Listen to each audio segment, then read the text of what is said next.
Assalamualaikum warahmatullahi wabarakatuh. Halo semuanya, perkenalkan nama saya Putri Priana, mahasiswi dari Program Studi Kesehatan Masyarakat Angkatan 2022, Fakultas Kedokteran dan Ilmu Kesehatan, Universitas Lambung Mangkurat. Pada video kali ini, saya akan memaparkan materi tentang 1M Needs untuk memenuhi tugas mata kuliah Ekonomi Kesehatan. Ada 3 poin utama yang akan saya bahas pada kesempatan kali ini. Yang pertama, pengertian dari 1M Needs. Yang kedua, cara pengukuran 1M Needs. Dan yang ketiga, faktor yang mempengaruhi 1M Needs beserta contohnya. Baik, langsung saja pada pembahasan untuk poin pertama, yaitu pengertian.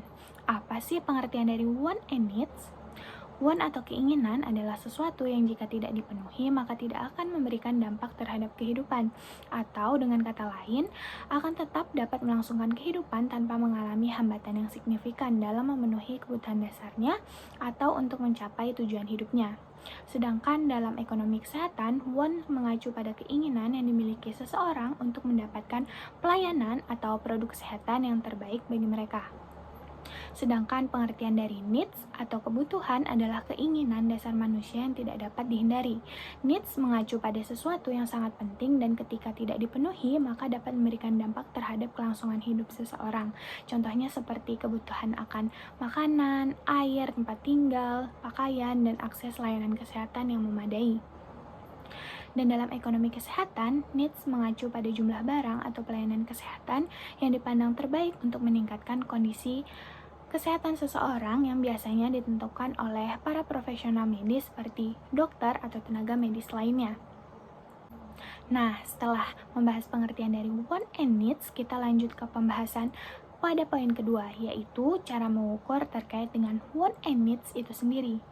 Ada beberapa cara yang dapat digunakan, yaitu yang pertama, menggunakan cara interview atau wawancara. Interview atau wawancara adalah percakapan secara lisan atau secara langsung antara dua orang atau lebih yang terdiri dari pewawancara dan narasumber yang bertujuan untuk memperoleh informasi mengenai apa saja keinginan dan kebutuhan mereka.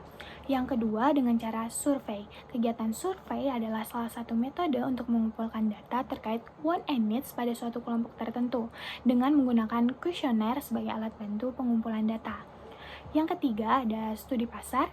Kegiatan ini dilakukan dengan cara menganalisis tren pasar dan perilaku konsumen untuk mengetahui dan memahami 1M Needs mereka. Dan cara yang keempat, kegiatan observasi. Observasi adalah kegiatan pengamatan secara langsung terkait apa saja yang mereka inginkan dan mereka butuhkan. Dan yang terakhir atau yang kelima adalah FGD atau Focus Group Discussion. FGD adalah diskusi kelompok terarah untuk mendapatkan wawasan terkait 1M Needs melalui interaksi antara anggota kelompok. Selanjutnya pada poin ketiga, yaitu kita akan membahas faktor yang mempengaruhi 1M Needs. Ada 4 faktor yang dapat mempengaruhi 1M Needs dalam diri seseorang. Yang pertama yaitu kebutuhan fisik. Kebutuhan fisik mencakup kebutuhan dasar seperti makanan, air, tempat tinggal, dan pakaian. Faktor-faktor seperti lapar, haus, atau kelelahan fisik dapat mempengaruhi 1M Needs seseorang terhadap makanan dan perawatan kesehatan.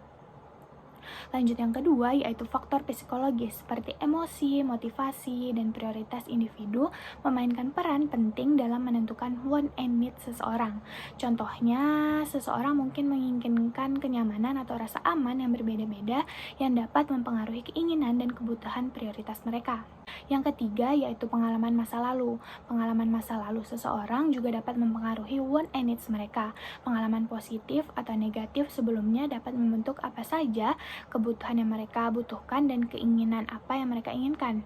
Dan yang keempat, budaya dan lingkungan. Faktor budaya dan lingkungan memainkan peran penting dalam menentukan 1M Needs seseorang.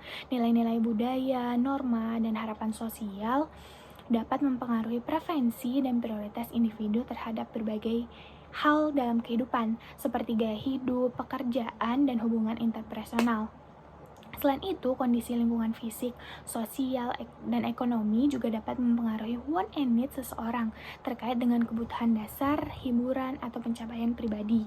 Dan yang terakhir yaitu contoh dari 1M Needs. Contoh dari one yaitu smartphone atau telepon pintar. Seseorang yang ingin memiliki smartphone karena mereka menginginkan akses cepat dan mudah ke internet, media sosial, atau aplikasi seperti WhatsApp yang dibutuhkan untuk kegiatan komunikasi dan hiburan. Walaupun smartphone bukan merupakan kebutuhan penting bagi kelangsungan hidup, keinginan untuk memiliki perangkat tersebut timbul dari kebutuhan akan interaksi sosial dan kemudahan mendapatkan informasi. Sedangkan untuk contoh dari need, seperti makanan dan tempat tinggal, makanan merupakan kebutuhan fisik yang sangat penting bagi kelangsungan hidup seseorang karena untuk memenuhi energi dan nutrisi yang diperlukan oleh tubuh agar fungsi dan pertumbuhan yang optimal. Selain itu, tempat tinggal juga memiliki peranan penting dalam melindungi diri dari cuaca buruk, bahaya, dan menyediakan tempat beristirahat yang aman dan nyaman. Dengan memberikan perlindungan dan kenyamanan bagi individu maupun keluarga, tempat tinggal menjadi unsur penting bagi kehidupan manusia. Baik, mungkin itu saja yang dapat saya sampaikan. Kurang dan lebihnya mohon maaf dan semoga bermanfaat. Terima kasih. Wassalamualaikum warahmatullahi wabarakatuh.